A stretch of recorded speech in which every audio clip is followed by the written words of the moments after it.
Hey everybody, it's Juliet. Welcome back to my studio. So today I'm going to show you how to make some really neat looking beads out of Raku Iris Orange powder.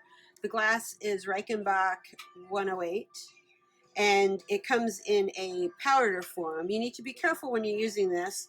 It has some dust in it, so make sure you have your ventilation on, and you may want to consider putting a mask on when you're pouring the frit into your bowl. So for this, the glass we're going to need is a FRIT clear. I'm using Super Clear 006, and for this bead set, I'm using a transparent turquoise stringer. And here's what the beads look like. They're pretty neat, if I do say so myself. They're very ethereal looking, a lot of translucency, because we're only going to be using a few light coats of the Iris Orange Raku powder. In terms of tools, you really don't need too much. We're just going to be making some round beads and placing glass on it and pretty much using gravity.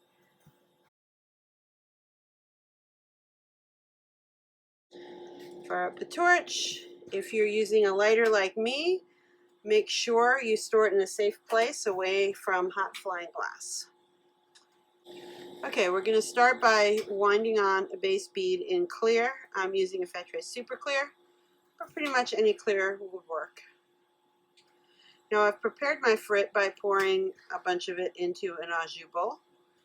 That's good if you have quite a bit of frit. They're kind of deep though, so unless you have a lot of frit, it's hard to pick it up from in there. So you can use a stainless steel spoon. The Chinese soup spoons are great. You can find them on Amazon. They work wonderful for frit as well, especially if you have a sample pack or a small container of it. Or some people also put it into a trough of a shaping graphite tool or some other kind of tool. Alright, so I'm going to melt that, round it up, and let it cool. I want it to be firm so that when I'm rolling it into my frit tray that it doesn't get distorted. Put that in here so that you can see it on the screen. Now I often make a little like mountain in my frit, and it makes it a little more easy to control. Since this is powder, you don't want to run your fingers in it. It tends to stick to your fingers. That's why I used a little tool to shape it. So I'm just getting the surface hot enough that it's going to pick up the frit. The other thing is if you have a mountain, you don't get as much on the mandrel, but you can take a tool and knock that off. Or you can just skip that part, because I've found that when cleaning the bead release out, if there's any little frit things on the end, they come off with that process. Now it can make some sharp edges, so that's something to think about. That's 2 dips, and you want to do 2 or 3. It depends on how thickly you grab it. We're going to be superheating this, so you need a decent amount, but not a ton. You still want it to be a little ethereal looking, which means you don't want a super dense opaque layer. You want to, when we superheat it, let some of the translucency come through. Okay, so now I'm going to let that cool a bit.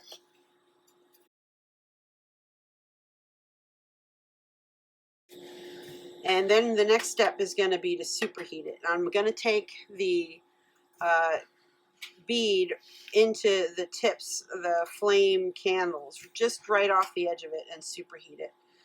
And that superheating process and the cooling after it will help it to strike.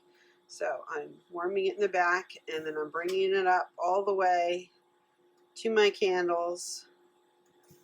You may need to turn your oxygen up a little bit. And before it droops off, I'm going to take it out of the flame and let it cool off.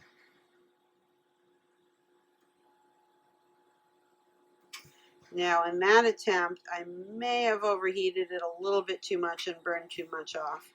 You can tell as it's cooling, when you look at it, you can see some of the colors develop. You want to hold it out of the flame for a while, and you see it turn to the browns and the topaz colors.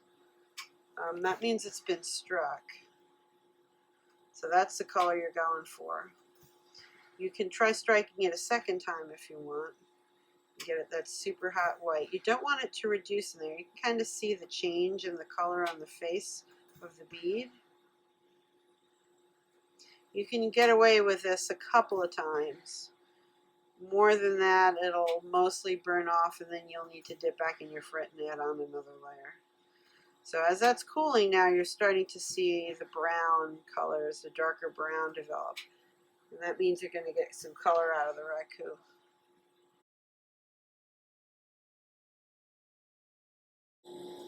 So next what I'm going to do is take my dark turquoise transparent, and I'm going to just put some dots right around the perimeter or the equator of the bead. And I'm going to coat this all with clear and let those dots stretch to the bead holes, and we'll make a nice interesting stripe look. So right now, I'm going to melt those in a little bit. And I have the bead below the flame. And so I'm just getting the dots hot so that they're warm and they're melted down. I'm trying not to heat the base bead too much because I already struck it and I want to leave the colors that are there. My next step is going to develop the colors a little more fully. I don't want to overdo it. So now I'm holding it below the flame, so it's still in a warm spot, so my bead isn't cooling off too much. And I'm preparing a gather of glass on my clear, and then I'm going to just put that gather of glass over and between those dots. And I can be melting some of it, the clear, while I am melting, keeping it hot on the bead as well, and finish my around the globe here. And now I'm going to concentrate on heating up that clear, letting it sink down. It's going to spread from bead hole to bead hole. It's going to bring the turquoise with it, and that's going to impart a nice color. And I had a light coat of the raku, and I struck it, so it'll bring out some colors of the raku, but it'll look somewhat translucent because I only put a few thin colors on it, a few thin layers. So it'll make a kind of neat ethereal look. Alright, so as that's running out to the edges, I'm turning my bead and I can assess if there are areas where I'm seeing the naked raku on the edge necking in up and around the side a little bit more. And in those areas I can add a little bit more clear, and I'm going to add it more towards the middle, and then when it reheats it'll kind of bring those areas back towards the edge. This process of subsequent heating and melting the clear develops a little bit more color in the raku. That and the turquoise really accentuates it. So it piles up the raku a little bit thicker in between the dots, and then where the dots were, it kind of thins it out, increasing the translucency in those regions. So it gives you a really interesting look. Okay, well, there we have it. I'm going to pop this one into the kiln. Thanks.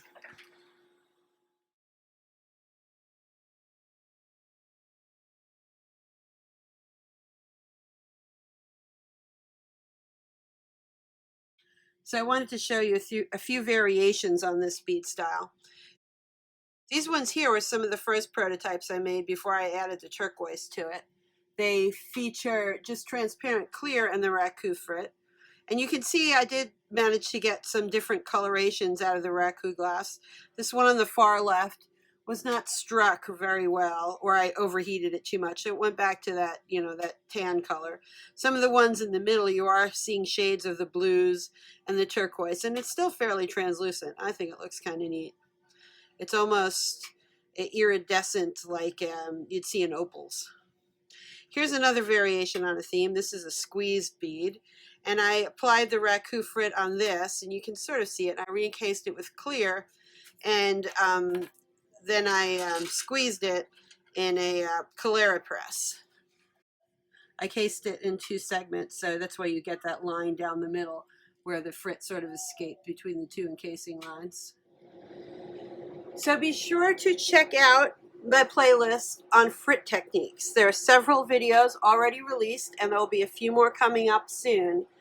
One of them is a paintbrush technique. I think this is probably one of my favorites. Well, they're all really good. It's a technique I learned from Val Cox's FRIT Secrets books. It's really good for focal beads, and you can make some smaller size beads fairly quickly, 3 per mandrel. I'll show you how to do that.